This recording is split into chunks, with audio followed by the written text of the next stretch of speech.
কাকা বিদেশ চলে যাওয়ায় কাকা বলেন আমি যেন কাকিমার খেয়াল রাখি। কাকিমার প্রয়োজনীয় জিনিসপত্র এনে দেওয়া, বাজার করা, আর তাছাড়া কাকিমা বাড়িতে একা থাকতে পারবে না। তাই আমি কাকিমার বাসায় থেকেই লেখাপড়া করতাম। একদিন কাকিমা বলল, তোকে একটা কথা বলতে চাই, যে কথা তুই কাউকে বলবি না, আমায় কথা দে। আমি কাকিমামাকে বললাম, ঠিক আছে, কাউকে বলবো না। তারপর কাকিমা আমাকে যা বলেছিল তা শুনে আমার হুঁশ উড়ে গেল। বন্ধুরা, মূল গল্পটি শুরু করার পূর্বে তোমাদের কাছে ছোট্ট একটা রিকোয়েস্ট। তোমরা যারা এখনও আমার চ্যানেলটিকে সাবস্ক্রাইব করনি, তারা আমার চ্যানেলটিকে সাবস্ক্রাইব করে পাশে থেকো। কাকু বিদেশ যাওয়ার পর কাকিমার জীবনে এক ধরনের শূন্যতা তৈরি হয়। সংসারের সব দায়িত্ব যেমন কাঁধে এসে পড়ে, তেমনি মানসিকভাবে তিনিও বিপর্যস্ত হয়ে পড়েন। শঙ্কর পরিবারের তরুণ সদস্য লক্ষ্য করেন কাকিমা কিছুটা পরিবর্তিত হয়ে গেছেন। হয়তো ক্লান্তির কারণে বা একাকিত্বে তিনি রুমের দরজা খোলা রেখে ঘুমিয়ে পড়েন। মন খারাপ থাকে, কথাও কম বলেন। এক রাতে শঙ্কর অদ্ভুত এক শব্দ শুনে কাকির রুমে গিয়ে দেখেন তিনি ঘুমন্ত। পরদিন জিজ্ঞেস করলে কাকিমা হেসে বলেন, এসি না থাকে দরজা খোলা রাখলে বাতাস আসে, আর এতে ঘুম ভালো হয়। শঙ্কর তবু মনে করেন কাকিমা হয়তো নিজেকে দুর্বল ভাবতে চাইছেন না, তাই কিছু বলতে চাইছেন না। দিন যায়, কাকিমা আবার কিছুটা স্বাভাবিক হন। একদিন তিনি শঙ্করকে বলেন, মানুষ যখন একা হয় তখন সাহসী হতেই হয়। শঙ্কর উপলব্ধি করেন সাহায্য মানে শুধুই কাজের হাত নয়, বোঝার জন্য পাশে থাকা। বজ্রসহ বৃষ্টি। এক রাতে কাকিমা বলেন, চা খেতে খুব ইচ্ছে করছে। শঙ্কর চা বানিয়ে দেন।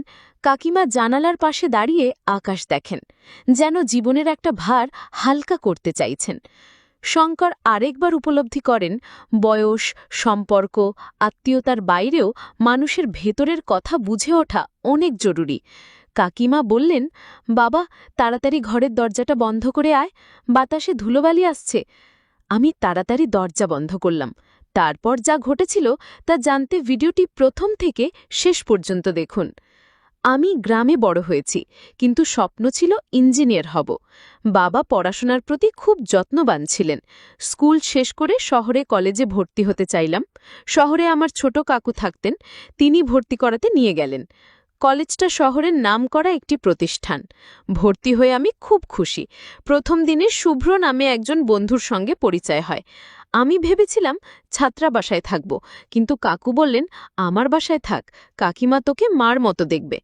কাকিমা দরজা খুলে অবাক হয়ে বললেন, তুই শঙ্কর, এত বড় হয়ে গেছিস? তিনি হাসি মুখে বললেন, ভেতরে আয়, আজ তোকে নিজের হাতে রান্না করে খাওয়াবো। নতুন শহরে নতুন মানুষদের সঙ্গে শুরু হলো আমার জীবন। সকালে কলেজ, সন্ধে পড়া, রাতে কাকিমার রান্না। এই রুটিনে অভ্যস্ত হয়ে উঠছিলাম। কাকিমা খুব যত্ন নিতেন, খাওয়া, ক্লাস, বিশ্রাম সবকিছুতে খেয়াল রাখতেন। তবে একটা বিষয় খেয়াল করতাম, কাকু বাসায় থাকলে কাকিমা কিছুটা গম্ভীর থাকতেন, আর কাকু বাইরে গেলে তিনি অনেকটা প্রাণবন্ত হয়ে উঠতেন। আমি ভাবতাম হয়তো সংসারের চাপ কমে গেলে মানুষ হালকা বোধ করে। একদিন কলেজ থেকে ফিরতে দেরি হলো। কাকিমা টেবিলের পাশে বসেছিলেন, মুখটা ক্লান্ত দেখাচ্ছিল। আমি বললাম, কাকিমামা, আপনি আজ মনমরা কেন? তিনি একটু চুপ করে থেকে বললেন, শঙ্কর, তুই তো বড় হয়েছিস, কিছু কথা আছে যা কাউকে বলিনি, তুই শুনতে চাস? আমি অবাক হয়ে বললাম, কি কথা কাকিমা? তিনি বললেন, তোর কাকুর জন্য অনেক কিছু ত্যাগ করেছি, কিন্তু সে কি আমার জন্য কিচ্ছু করেছে? আমি চুপ করে রইলাম। তার কথায় এক ধরনের না বলা কষ্ট ছিল। কিছুদিন পর কাকিমা বললেন, তোর কাকা বিদেশে চলে যাওয়ার পর মনে হচ্ছে ঘরে যেন শান্তি ফিরে এসেছে। আগে সবসময় ভাবতাম কিভাবে সংসার সামলাব, এখন বুঝি নিজের অস্তিত্বও গুরুত্বপূর্ণ। আমি বুঝতে পারলাম কাকিমা শুধু একজন গৃহিণী নন, তিনি একজন মানুষ যার অনুভূতি, আত্মসম্মান এবং নিজের জন্য ভাবার অধিকার আছে, যা আমার কাছে পরিষ্কার ছিল না। আমি বুঝতে পারছিলাম না কেন কাকিমা কাকু চলে যাবার পর এতটা স্বস্তি পাচ্ছেন, আবার কেন এতটা দুঃখ কষ্টও ছিল তার মধ্যে। কিছুদিন ধরে আমি লক্ষ্য করছিলাম তিনি রুমের দরজা খুলে রেখে ঘুমাতেন। আমি ভেবেছিলাম হয়তো ভুল করে কাকিমা দরজা খোলা রেখেই শুয়ে পড়েছেন, কিন্তু পরদিনও একই ঘটনা ঘটল। আমি কিছুই বুঝতে পারছিলাম না। এক রাতে ঘুম থেকে উঠে দেখি কাকিমা রুমের দরজা খোলা রেখেছেন, অথচ আগে কখনো এমন করতেন না। আমি ধীরে ধীরে রুমের কাছে গিয়ে কিছুক্ষণ চুপ করে দাঁড়িয়ে থাকলাম। তারপর কাকিমাকে না ডেকে নিজের রুমে ফিরে এলাম। আমি জানতাম না কাকিমার জীবনে কি দুঃখ কষ্ট ছিল। পরদিন সকালে জিজ্ঞাস করলাম, কাকিমা, রাতে তোমার ঘর থেকে একটা আওয়াজ পেয়েছিলাম। তিনি একটু চুপ করে থেকে বললেন, হয়তো টিভি বন্ধ করতে ভুলে গিয়েছিলাম, চিন্তা করিস না। কিন্তু আমি জানতাম তার ঘরে কোনো টিভি নেই। কথার মধ্যে যেন একটা রহস্য ছিল যা তিনি প্রকাশ করতে চাইছিলেন না। একদিন সন্ধ্যায় পড়াশোনা শেষে বললাম, কাকিমা, আজ অনেক ক্লাস ছিল, মাথা ব্যথা করছে। তিনি কিছু না বলে চুপচাপ আমার জন্য গরম চা বানিয়ে দিলেন। আমি লক্ষ্য করলাম সেই দিনের পর থেকে তিনি খুব কম কথা বলতেন। মাঝে মাঝে মনে হতো তিনি কিছু একটা ভাবছেন, কিন্তু মুখে কিছু বলেন না। একদিন জিজ্ঞেস করলাম, কাকিমা, আপনি কি খাচ্ছেন, এত চুপচাপ কেন? তিনি একটু অদ্ভুতভাবে হাসলেন। আমি বুঝতে পারলাম তার মধ্যে একটা চাপা দুঃখ ছিল, যা তিনি কাউকে বলতে চাইছিলেন না। কাকু বিদেশে চলে যাওয়ার পর কাকিমা যেন বদলে গিয়েছিলেন। কখনো হাসতেন, কখনো চুপ থাকতেন, কখনো নীরবে চোখ মুছতেন। সবকিছু যেন এক অদৃশ্য ভারে ঢাকা ছিল। আমি ভাবলাম হয়তো কাকিমা তার জীবন থেকে কিছু হারিয়েছেন, কিন্তু সেটা কাউকে বুঝতে দিতে চান না। তার এই নীরবতা, তার এই অভিব্যক্তি সবই যেন এক গভীর গল্প বলে, যা শব্দে বলা যায় না। কিছুদিন পর একদিন রাতে আমি রুমে ঢুকতে গিয়ে শুনতে পেলাম কাকিমা হালকা গলায় কথা বলছেন। আমি ধীরে ধীরে গিয়ে শুনলাম তিনি নিজেই কথাগুলো বলছেন, যেন কাউকে কিছু বলতে চাইছেন। কিন্তু আমি তো কাউকে দেখতে পেলাম না। তাহলে কাকিমা কি একা একা কথা বলছিলেন? কাকিমার কথাগুলোর মধ্যে এক ধরনের দুঃখ ছিল। আমি বুঝতে পারলাম যিনি হাসি মুখে সংসারের সব দায়িত্ব পালন করছেন, তার ভেতরে হয়তো একটা গভীর কষ্ট লুকিয়ে আছে, যা তিনি কাউকে বলতে চান না। সেই রাতে আমি চুপচাপ রুমে ফিরে এলাম, কিন্তু কাকিমার কথা বারবার মনে আসছিল। কেন তিনি একা একা কথা বলেন? তার জীবনে কি এমন কিছু ঘটেছে যা তিনি কখনো কাউকে বলেননি? তার মনের ভেতর যে কষ্ট ছিল, সেটা তখনও আমার কাছে পরিষ্কার হয়নি। একদিন সকালে দেখি কাকিমা অনেকটা চুপচাপ। তিনি সেদিন প্রায় কিছুই বলেননি, শুধু ঘরের কাজ শেষ করে একবার বাইরে গিয়ে এলেন। আমি জিজ্ঞেস করলাম, কাকিমা, আজ কিছু হয়েছে? তিনি মাথা নাড়িয়ে বললেন, কিছু না শঙ্কর, তুই পড়াশোনায় মন দে, আমি ঠিক আছি। কিন্তু আমি বুঝতে পারলাম তার মুখে যে কষ্টের ছাপ ছিল সেটা কোনোদিনও মুছে যায়নি। আমি বললাম, আমি তো তোমার সন্তানের মতো, তুমি নিজেই বলেছ আমি তোমার ছেলের মতো। তাহলে মা হিসেবে তুমি আমার কাছে বলো, তোমার কি এমন কোনো দুঃখ আছে যা কাউকে বলতে পারছো না? অন্তত আমাকে বলো। কাকিমা শুধু বললেন, আমার কোনো দুঃখ নেই, তুই লেখাপড়ায় মন দে, আমাকে নিয়ে কারো ভাবার দরকার নেই। আমি কখনো ভাবিনি যে মানুষটা আমাকে নিজের সন্তানের মতো ভালোবাসেন, তার জীবনে এমন কোনো কষ্ট থাকতে পারে যা বাইরে থেকে কেউ বুঝতেই পারে না। আমি জানতাম না কাকিমা এতটা যন্ত্রণার ভেতর দিয়ে যাচ্ছেন। তার মনের গভীরে যে ভার ছিল, আমি তা এখনও পুরোপুরি বুঝে উঠতে পারিনি। এই এক অদ্ভুত সময় ছিল। কাকিমা গত কয়েকদিন ধরেই বেশ চুপচাপ ছিলেন। আজ সকালে আবার তাকে রান্নাঘরে দেখে আমি কিছুটা অবাক হলাম। তিনি রান্নার কাজ করতে করতে হঠাৎ বললেন, শঙ্কর, জানিস তো, অনেক সময় মানুষ নিজের জীবনের অনেক কিছু চাপা দিয়ে রাখে, শুধু তারা অন্যের জন্য হাসি খুশি থেকে বেঁচে থাকে। আমি অবাক হয়ে বললাম, কাকিমা, আপনি তো সবসময় এত হাসি মুখে থাকেন, আপনি তো কখনোই আমাদের দেখাননি যে আপনি অনেক কষ্টে আছেন। কাকিমা মাথা নিচু করে কিছুক্ষণ চুপ ছিলেন। তারপর বললেন, তুই তো মনে হয় বুঝতে পারিস না, আমার জীবনটা একসময় অনেক ভালো ছিল, কিন্তু সবকিছু যখন বদলে যায় তখন আমাদের কাছে কিছু স্মৃতি থাকে, কখনো কখনো কিছু দুঃখ কষ্ট থাকে যা কাউকে বলা যায় না। তার কথা শুনে আমি আর কিছু বললাম না, কারণ আমি বুঝতে পারলাম কাকিমার জীবনে অনেক গল্প রয়েছে যেগুলো আমি কখনো জানব না।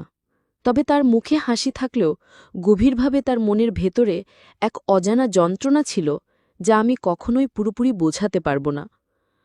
আজ সকালে আমি খেয়াল করলাম কাকিমা একদম মুচকি হাসছেন, কিন্তু তার হাসির মধ্যে যেন একটা দুঃখ লুকিয়েছিল। কাকিমা হঠাৎ আমায় বললেন, আমি যখন তোর কাকুকে বলেছিলাম তুমি যদি চলে যাও তাহলে আমি বিশাল শহরে কিভাবে থাকব?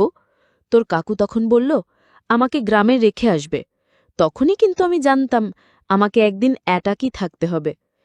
সে চলে যাওয়ার পর থেকেই তার মনের ভেতর একটা বড় শূন্যতা তৈরি হয়েছিল। তবে এখন বুঝতে পারছেন, হয়তো জীবনটা একাই চলা শিখতে হবে। মনে হচ্ছে দুনিয়াতে কেউ কারণ নয়। আমি তখন বললাম, কাকু তো আর সারা জীবনের জন্য বাইরে চলে যাননি। কাকু তো বছরখানেক পরেই ফিরে আসবেন। কাকিবা আমার কথা শুনে কান্না করতে লাগলেন, যা আমি আগে কখনো দেখিনি। তার কথাগুলো খুবই দুঃখভারী ছিল, তবে সেগুলো ছিল জীবনের এক কঠিন বাস্তবতা। আমি তবুও কিছু বললাম না, কারণ আমি জানতাম কাকিমার মনের মধ্যে একটা বিশাল দুঃখ কষ্ট আছে, যা তিনি কাউকে কখনো বলেননি। সপ্তাহের পর সপ্তাহ পেরিয়ে গেল, কিন্তু কাকিমার চুপচাপ থাকার কারণে আমি আরও চিন্তিত হয়ে পড়লাম। একদিন সন্ধ্যায় আমি কাকিমাকে গিয়ে বললাম, কাকিমা, আপনি তো কিছু বলছেন না, কেমন আছেন? কোনো সমস্যায় পড়েছেন? কাকিমা একটু সময় নিলেন, তারপর ধীরে ধীরে বললেন, এখন আমি অনেক কিছু বুঝতে শিখেছি শঙ্কর। জানিস, এই শহরে এসে মনে হয়েছিল নতুন জীবন শুরু করব, কিন্তু আসলে কিছুই নতুন হয়নি। আমার জীবনের পুরনো স্মৃতিগুলো সবসময় আমার চোখে ভেসে ওঠে। আমি বললাম, আপনার জীবনের স্মৃতিগুলো যদি আমার সঙ্গে ভাগ করে নিতে চান, আমি শুনতে প্রস্তুত। কিন্তু টাকিমা বললেন, না, আমি বলতে চাই না। তার চোখে যেন এক ধরনের ভয় ছিল, যেন তিনি কিছু লুকিয়ে রাখছেন, যা তাকে ভেতরে ভেতরে কষ্ট দিচ্ছে। একদিন বিকেলে আমি বই পড়ছিলাম আর কাকিমা রান্নাঘরে ছিলেন। আমি খেয়াল করলাম তিনি আজ বেশ মনোযোগ দিয়ে রান্না করছেন, কিন্তু তার মুখে চিন্তার ছাপ স্পষ্ট। আমি রান্নাঘরে গিয়ে বললাম, কাকিমা, আপনি আজ একটু ভিন্ন দেখাচ্ছেন, কিছু চিন্তা করছেন? তিনি মুচকি হাসলেন, কিন্তু সেই হাসির আড়ালে ছিল এক অস্পষ্ট দুঃখ। তিনি বললেন, শঙ্কর, তুই পড়াশোনায় মন দে। জীবনের নানা দিক একসাথে নিয়ে চিন্তা করাটা খুব কঠিন। তোর বাবা কষ্ট করে টাকা রোজগার করে তোকে লেখাপড়া করতে পাঠিয়েছেন। তুই ভালো করে পড়াশোনা কর, আমাকে নিয়ে চিন্তা করিস না। ভগবান আমাকে ভালো রেখেছেন। আমি বুঝতে পারলাম তিনি কিছু লুকাচ্ছেন। আমি বললাম, আপনি তো আমাকে নিজের সন্তানের মতোই ভাবেন, তাই না? তিনি বললেন, অবশ্যই, তুই তো আমার ছেলের মতোই। আমার সংসারে তো তোর কাকু ছাড়া আর কেউ নেই। আমি বললাম, তাহলে আজ আপনি আমাকে বলুন, আপনার জীবনে এত দুঃখ কষ্ট কেন? কাকিমা তখন কথা ঘুরিয়ে বললেন, তোর পরীক্ষা কবে? আমি বললাম, জুন মাসের ৬ তারিখ। এখন তো এপ্রিল চলছে। আমি বললাম, মে মাসের ৭ তারিখ। কাকিমা বললেন, তাহলে তোর তো আর বেশি দিন নাই পরীক্ষার, ভালো করে পড়াশোনা করে গিয়ে। আমি তখন কাকিমাকে বললাম, কাকিমা, তুমি কিন্তু আমার প্রশ্নের উত্তর দিলে না। তিনি বললেন, তোর পরীক্ষা শেষ হোক, তারপর বলবো। আমি কাকিমার কথা মেনে নিলাম।